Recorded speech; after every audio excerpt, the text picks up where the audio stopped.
Hi everyone, this is Cherry Enchantress. I'm doing a numerology reading on the number 18. Tomorrow is September 18th, but I have to do this early because, personal reasons. Anyway, number 18 in Linda Goodman's Star Signs numerology chapter based on the Chaldean alphabet is called Spiritual Material Conflict. Of all the compound numbers, 18 has the most difficult symbolism to translate. Read again on an earlier page of this chapter the relationship of 18 to Jesus.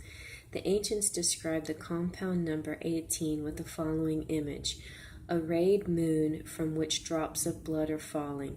A wolf and a hungry dog are seen below, catching the falling drops of blood in their open mouths, while still lower, a crab is seen hastening to join them. So you see, the tarot has echoed that perfectly in their number 18 card, but they call it the moon. And in numerology, the moon is number 2, because 2 represents the mother, and the number 4, Cancer, and the mother sign. So sun is for the father sign and the father planet, and moon is the mother. And so 1 and 2 is how it works out in numerology. But in the tarot, they use the word the moon for this spiritual material conflict. 18 symbolizes materialism striving to destroy the spiritual side of the nature. It often associates the person or entity represented by it with bitter quarrels within the family circle, with wars, social upheaval, and revolution. In some cases, it indicates making money or achieving position through divisive tactics, through a war or other conflict. It warns of treachery and deception from both friends and enemies. Also, danger from the elements such as fire, flood, earthquakes, tempests, and explosions, electric shock, or lightning. If the compound number of the name is an 18, the vibration should be negated immediately by changing the spelling of the name to equal a more fortunate compound number. If the birth number is an 18, extreme caution and care must be taken to meet the challenges and dangers of this compound number. The only way to dilute or diminish its effect on the life is by spiritual means, by unflailingly and repeatedly meeting deception and hatred from others with generosity, love, and forgiveness, by turning the other cheek and returning good for evil, kindness for cruelty, honesty for dishonesty, honor for dishonor. In this way, the vibration 18 may be used for great success in illumination and enlightenment. Those born on the 18th day of any month have chosen themselves on the level of the higher self between incarnations, this channel of birth, as did Jesus, as the greatest of all testings of the soul for worthiness. Another way to dilute the negative aspect of the 18 is to change the number of the name, whatever number it may be, to any favorable compound number which adds or reduces to the single 6, by changing the spelling of the name. In addition to the attitude just counseled, this will also help to turn the tragedy of the 18 into triumph.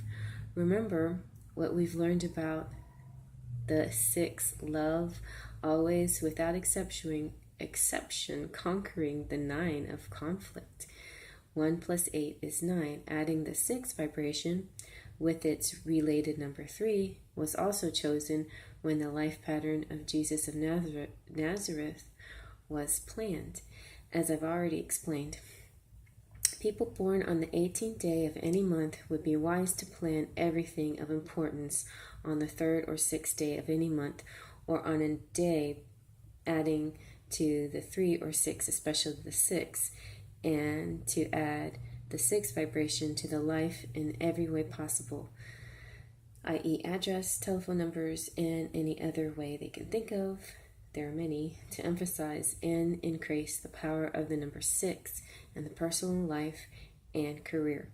In this way, May one be victorious in both spiritual and material worlds over the restrictions of 18.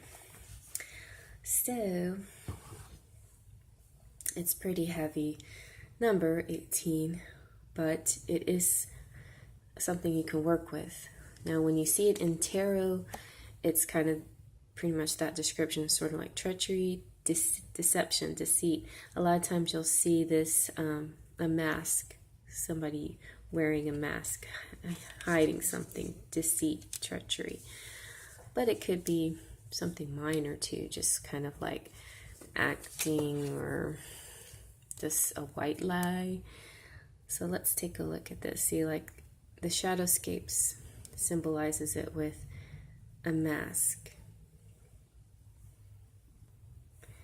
And so it says fears and anxieties, believing illusions, experiencing distortion, chasing after fantasy, dreams and visions, disorientation. The moon is the realm beyond the known and comfortable and predictable. So you can take it as, you know, in tarot it's kind of a negative symbol, the moon, but it's what's behind the moon. I would say more like the dark side of the moon, you know, what's unknown, and what you can't see can be dangerous and deceptive and scary, but it's also something that you can explore to uncover the truth. So if you kind of do all those things that Linda Goodman said, you know, meet on dishonor with honor, meet all the negatives with positive action and positivity in your life, then you can dispel anything with love. And I firmly believe that love conquers all. So just keep loving and keep your good vibrations, and don't worry too much if your birthday is the 18th, because, you know, there's all kinds of other influences in your life that make your life better than just a number, you know. But, you know, if you can control it, if you can change the name of if you can change your name to equal a more fortunate number, and then you might try it just to see how it helps your life. So at the end of this video, I will post the worksheet on how to calculate your compound and your single numbers. So I hope you enjoyed the little talk on the number 18 and faith, trust, and pixie dust.